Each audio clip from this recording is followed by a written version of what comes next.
भारत छोड़ो न्याय यात्रा में मणिपुर से हम महाराष्ट्र गए और रास्ते में हज़ारों युवाओं ने कंप्लेन की थी कि हिंदुस्तान में नॉन स्टॉप पेपर लीक होते हैं।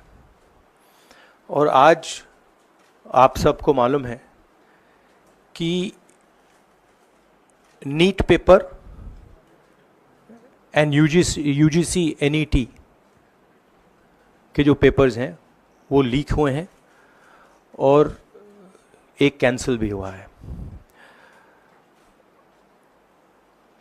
कहा जा रहा था कि नरेंद्र मोदी जी ने यूक्रेन की लड़ाई रोक दी थी।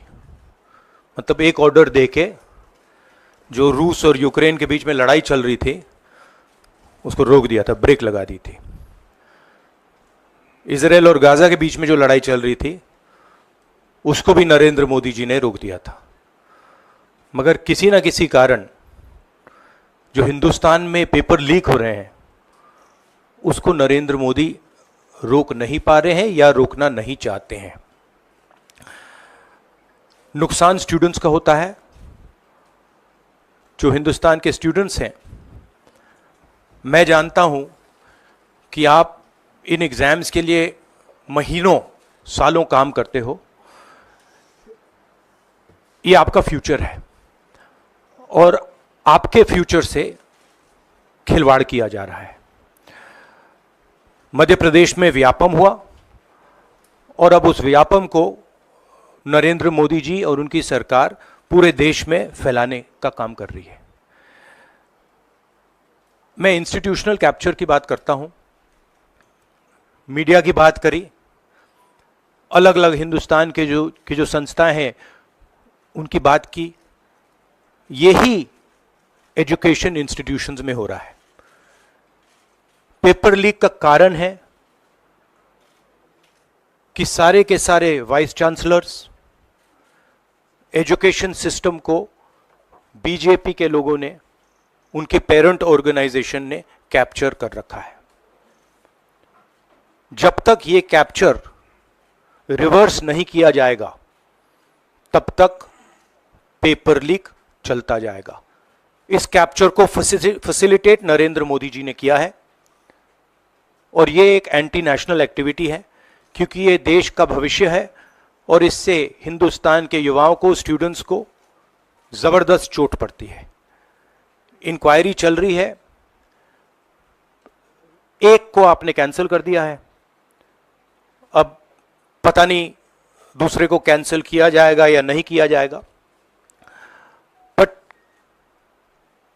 कोई ना कोई तो इसके लिए जिम्मेदार है और उनको एकदम पकड़ा जाना चाहिए और उन पे एक्शन लिया जाना चाहिए। सवाल ये है कि जो एजुकेशन सिस्टम इस वक्त है और जिस तरीके से जो पेपर लीक हुए, जिसका आरोप भी आपने लगाया और जो सामने भी आया है, रद्द भी हुआ है कल परीक्षा, लेकिन सबसे बड़ा सवाल ये है कि बदलाव क्या होने चाहिए, वो बदलाव जो इससे परीक्षा लीक रुके, वो क्या आपके पास फार्मूला? हमारे मैनिफेस्टो में हमने लिखा था, देखिए 2-3 चीजें हैं।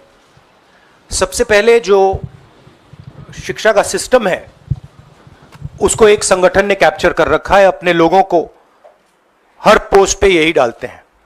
वाइस चांसलर्स की लिस्ट निकाल लीजिए, पता लग जाएगा। तो इसको रिवर्स करना होगा। दूसरी बात, मैनिफेस्टो में हमने साफ कहा कि पेपर लीक होने के बाद कार्रवाई करना एक बात है, बहुत जरूरी है और स्ट्रिक्ट से स्ट्रिक्ट कार्रवाई होनी चाहिए, मगर हमने यह भी कहा था कि पेपर लीक होने से पहले जो सिस्टम्स हैं, जो यूनिवर्सिटी के एग्जाम्स के रूल्स हैं, सिस्टम्स हैं, इनको फिर से असेस करना पड़ेगा, इनको स्टडी कर कर रीडिजाइन करना पड़ेगा। ये दोनों काम हमने अपने मैनिफेस्टो में साफ लिखे हैं और विपक्ष दबाव डालकर ये 2 काम सरकार से करवाने की कोशिश करेगा। हाँ, नहीं 1 सेकेंड, बिहार का भैया हमने कहा है कि इंक्वायरी होनी चाहिए और जिन्होंने भी पेपर लीक कराया है उनके खिलाफ कार्रवाई होनी चाहिए। राहुल जी, चूंकि ये मामला नेशनल लेवल पे भी एग्जाम्स में हो रहा है, स्टेट लेवल्स में भी एग्जाम्स में कई जगह इस तरह के पेपर लीक की घटनाएं होती है और करोड़ों छात्रों का जीवन अधर में लटक जाता है। आपको लगता है कि एक सख्त कानून बनाने की जरूरत है संसद में कि इससे निपटने के लिए? कैसे होगा, क्योंकि छात्रों का जीवन नहीं, बर्बाद हो जाता है। सख्त कानून आफ्टर द फैक्ट है, वो होना चाहिए। मगर अगर आप मेरिट के बेसिस पर लोगों को नहीं जॉब देंगे, अगर आप आइडियोलॉजिकल लोगों को वाइस चांसलर बनाएंगे, इनकेपेबल लोगों को वाइस चांसलर बनाएंगे, एग्जाम्स के जो स्ट्रक्चर्स हैं, एग्जाम लेने के स्ट्रक्चर्स हैं, उनमें आप आइडियोलॉजिकल लोगों को डालेंगे तो यह काम होगा। ये इसका सबसे बड़ा कारण BJP and its parent organisation ने जो कैप्चर किया है ये है। और अगर आप कल्प्रिट ढूंढना चाहते हैं तो मैं आपको बताता हूं, जिन लोगों ने हिंदुस्तान के इंस्टीट्यूशंस को डिस्ट्रॉय किया है, जो पहले ऑब्जेक्टिव हुआ करते थे, इम्पार्शल हुआ करते थे, वो आज इम्पार्शल नहीं है, ऑब्जेक्टिव नहीं है, आइडियोलॉजिकल बना दिए गए हैं और मीडियोकर लोगों को इन इंस्टीट्यूशंस में बैठा दिया गया है। इसका मेन कारण यह है, और इसका आप एपिसेंटर देखिए, पूरा देश जानता है, युवाओं आप सब जानते हो कि इसका पहले एपिसेंटर मध्य प्रदेश हुआ करता था, वहां पे 40-50 लोगों की हत्या हुई थी, ये तब शुरू हुआ था। आप जानते हो कि गुजरात में, उत्तर प्रदेश में और मध्य प्रदेश में इन चीजों का एपिसेंटर है। और आप यह भी जानते हो कि बीजेपी के लोग कहते हैं कि हमारी लेबोरेटरी मध्य प्रदेश और गुजरात है। तो लेबोरेटरी से यह काम शुरू हुआ है और अब यह काम देश में फैल रहा है और आपका इससे नुकसान हो रहा है।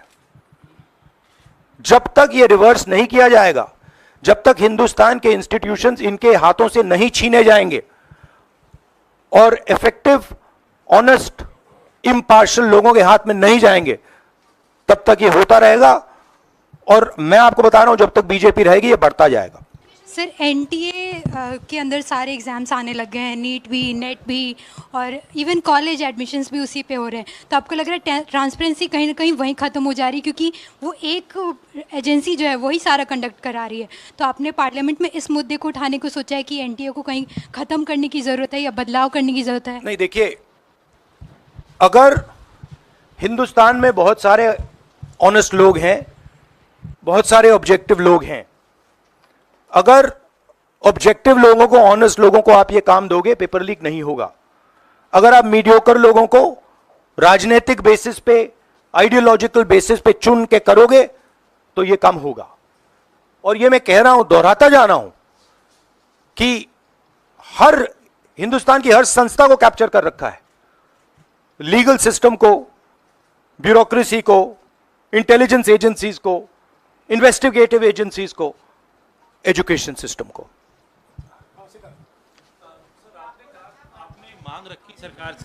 आपने अपनी मांगे रखी हैं सरकार से, लेकिन सरकार के पक्ष पहले ही सामने आ गया। एनटीए को जो एनटीए है एजेंसी, उसको क्लीन चिट एक तरीके से एचआरडी मिनिस्टर ने पहले ही दे दी है। तो सरकार का तो कहीं ना कहीं पक्ष साफ दिखाई देता है। आगे आप लोग कैसे जाएंगे इसको? उनकी क्रेडिबिलिटी इन बातों में है ही नहीं। वो क्लीन चिट दें, उसका कोई मतलब ही नहीं है। उनकी जीरो क्रेडिबिलिटी है। सब लोग जानते हैं कि एपिसेंटर मध्य प्रदेश, गुजरात एंड उत्तर प्रदेश।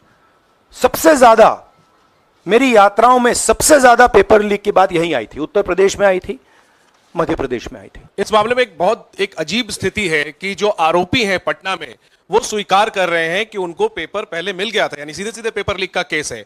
और सरकार की तरफ से पहले तो क्लीन चिट दे दी गई, पेपर लीक से इनकार कर दिया गया और अब बिल्कुल रेडियो साइलेंस है। नेट कैंसिल हो गया, नीट पर अभी भी स्थिति साफ नहीं है। तो ये जो स्थिति है, आरोपी कह रहे हैं पेपर लीक हुआ, मंत्री कह रहे हैं नहीं हुआ, इस पर आप क्या सोचते हैं? और नो कॉन्फिडेंस मोशन पार्लियामेंट में आप लोग लाने की कोशिश करेंगे? बिकॉज देखिए क्या हुआ,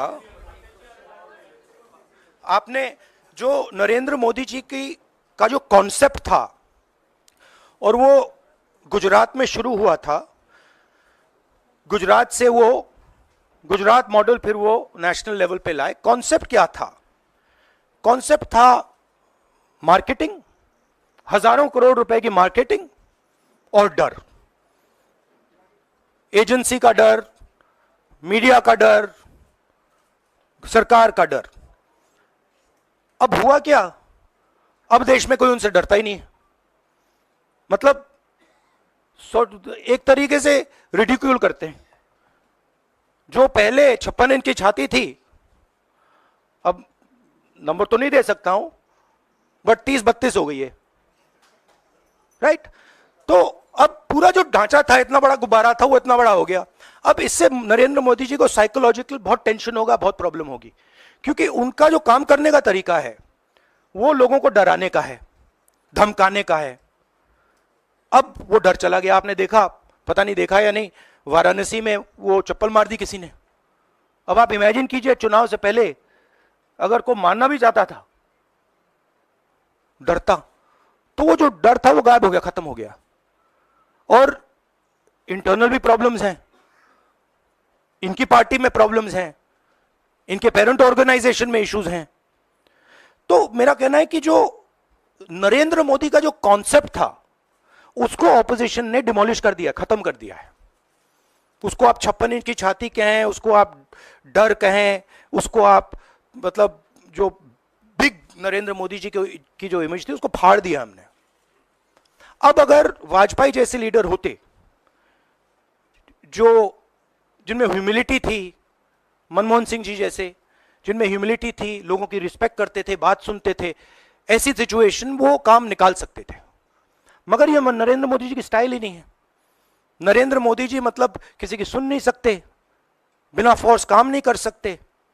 तो ये अब मामला है। और दूसरी बात, बहुत मजबूत ऑपोजिशन है, तो काफी मतलब इंटरेस्टिंग समय है।